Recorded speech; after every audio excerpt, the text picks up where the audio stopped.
അസ്സലാമു അലൈക്കും വറഹ്മത്തുള്ളാഹി വബറകാതുഹു. അൽഹംദുലില്ലാഹി റബ്ബിൽ ആലമീൻ വസ്സലാത്തു വസ്സലാമു അലാ റസൂലിഹിൽ അമീൻ. ഏറെ പ്രിയപ്പെട്ട സത്യവിശ്വാസി സഹോദരങ്ങളെ, നമ്മുടെ നടത്തത്തിലും കിടത്തത്തിലും ഇരുത്തത്തിലും സംസാരത്തിലും പെരുമാറ്റത്തിലും അങ്ങനെ എല്ലാ മേഖലകളിലും നമ്മൾ മാതൃകയാക്കേണ്ട മഹത് വ്യക്തിത്വമാണല്ലോ റസൂലുള്ളാഹി സ്വല്ലല്ലാഹു അലൈഹി വസല്ലം. മഹാനായ ഇബ്നു ഉമർ റളിയല്ലാഹു അൻഹുമയുടെ ജീവിതത്തിൽ ആ പ്രവാചകനെ അനുധാവനം ചെയ്യുന്ന കാര്യത്തിൽ വലിയ മാതൃക നമുക്ക് കാണാൻ സാധിക്കുന്നതാണ്. പ്രവാചകൻ നടന്നതുപോലെ നടക്കുക, പ്രവാചകൻ ഇരുന്നിടത്ത് ഒന്നിരിക്കുക തുടങ്ങി അതൊന്നും പ്രത്യേകം പ്രതിഫലം ലഭിക്കുന്ന കാര്യങ്ങളല്ല എന്നുണ്ടെങ്കിലും ആ പ്രവാചകനെ അനുധാവനം ചെയ്യുക എന്നുള്ള അദ്ദേഹത്തിൻ്റെ താല്പര്യം അത് പ്രശംസനീയമാണ് എന്ന് നമ്മൾ മനസ്സിലാക്കണം.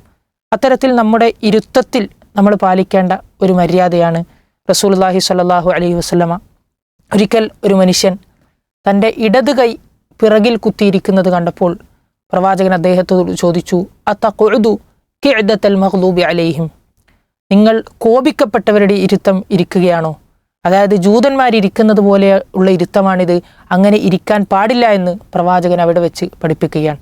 അതുകൊണ്ട് സഹോദരങ്ങളെ, നമ്മൾ പള്ളികളിലും ഖുതുബകൾ കേൾക്കാനൊക്കെ ഇരിക്കുമ്പോൾ നമ്മൾ പലപ്പോഴും ശ്രദ്ധിക്കാതെ പലരും ചെയ്യുന്ന ഒരു വിരോധിക്കപ്പെട്ട ഇരുത്തമാണ് ഇടത് കൈ പിറകോട്ട് കുത്തിയിരിക്കുക എന്നുള്ളത്. പലർക്കും അറിയാത്ത ഒരു ഹറാമായ ഇരുത്തമാണിത്.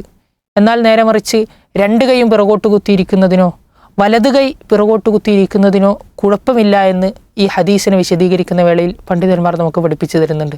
അതുകൊണ്ട് നമ്മുടെ ഇരുത്തത്തിലും നടത്തത്തിലും എല്ലാ മേഖലകളിലും പ്രവാചക കൽപ്പനകൾ ജീവിതത്തിൽ പ്രാവർത്തികമാക്കാൻ ശ്രദ്ധിക്കുക. അള്ളാഹു അനുഗ്രഹിക്കുമാറാകട്ടെ. വസല്ലല്ലാഹു അലാ നബിയിന മുഹമ്മദ്.